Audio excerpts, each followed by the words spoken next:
In the heart of the Celestium Empire, where star-forged palaces floated like silver coronets across the void, power was measured not in armies or wealth, but in gravity specific, in how many worlds bowed under the gravitational pull of one's name, and few names carried more gravity than Empress Aralinth, ruler of the Seraventh Dominion, conqueror of the Seven Nebulae, voice of the Star Mothers. But in all the resplendent glory of her empire, there was one being who had never bowed, mostly because he genuinely didn't realize he was expected to. His name was Jack Turner, 28, Earthborn, and maintenance janitor of the Interstellar Exchange Embassy aboard the Empress's own flagship, Virilion's Crown. Jack swept floors, mopped glowing corridors, replaced malfunctioning plasma bulbs, and accidentally changed the fate of an empire. Sarah Kai, the embassy's human liaison, was the first to notice something was off. She watched Jack from across the diplomatic hall as he polished a crystalline floor tile with a beat-up Earthbrand mop, humming a tune older than half the species in the room. Jack, she whispered sharply, stepping closer. Do you know where you're standing? Jack squinted down at the glowing inlay beneath his boots. Fancy carpet. That is the Empress's sacred light path, she hissed. No one is allowed to step on it except her. Oh, Jack shrugged. Well, it had scuff marks. Sarah dragged a hand down her face. Humans, they weren't brave. They weren't fearless. They just didn't know when to panic. The moment the Empress entered, the hall dimmed as though the ship itself bowed. Her armor shimmered with living starlight. Her 4 silver horns curled above her head, like a crown that grew from her very soul. Every ambassador dropped to one knee. Everyone, except of course Jack, he continued, wringing out his mop. The Empress's gaze, cool as a dying star, landed on him. Sarah felt her stomach hit the floor. This human stands upon my sacred path, the Empress said, voice resonating like a cosmic instrument, and he does not kneel. Jack blinked. Kneel? Sorry, ma'am. Bad back. The whole gasped collectively. Sarah shut her eyes. He's dead. He's so dead.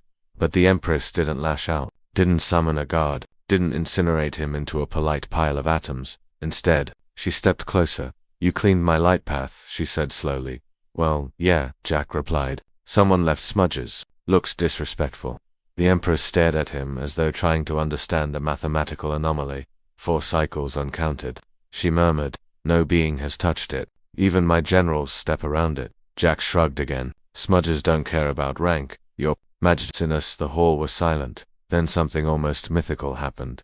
The Empress laughed, not a polite court chuckle, a real, astonished, crystalline laugh that cracked through the tension like a comet through dark sky. Human, she said. You are either fearless or foolish. Jack nodded. Mostly underpaid. Sarah smacked her forehead. Later that cycle, Jack was summoned, in Sarah's opinion, to the celestial throne room. This is where she executes people, Sarah whispered urgently. Jack scratched his cheek. I thought this was where she does meetings. Yes, meetings that end with executions. Jack wasn't listening. He was staring at the throne. It wasn't a seat. It was a hovering mass of molten gold energy shaped like an enormous crescent, swirling with gravitational filaments. It radiated an aura of sovereignty, so powerful even the air seemed to kneel. And sitting upon it, Empress Aralinth looked carved from pure starlight. Human Jack, the Empress called. Approach.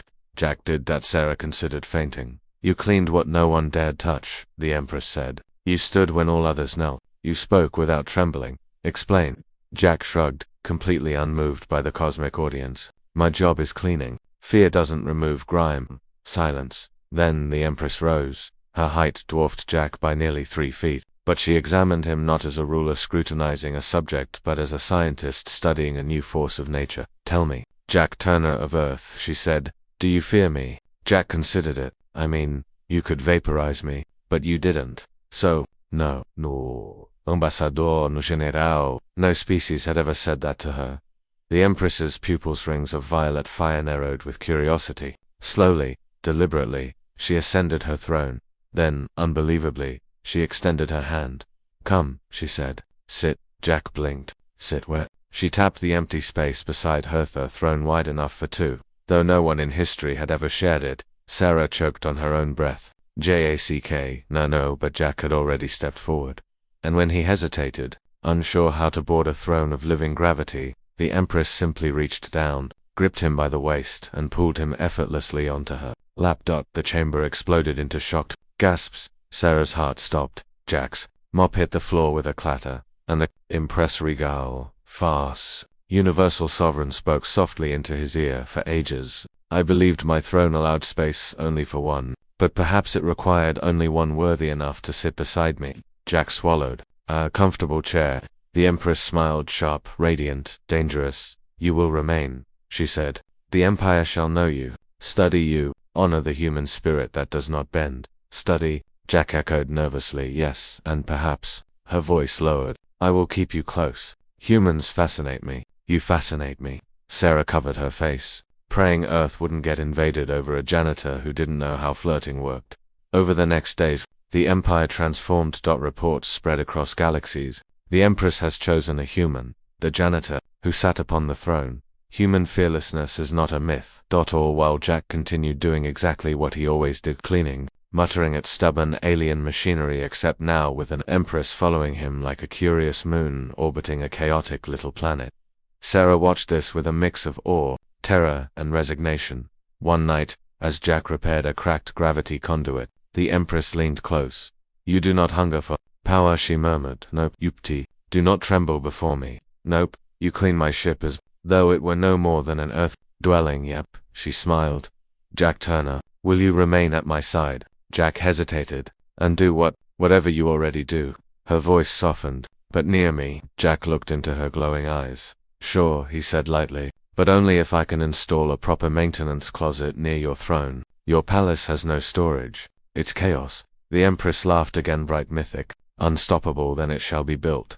And so it was said across the constellations. The Empress's throne of starlight had room for only one, until a human janitor sat upon it, and changed everything.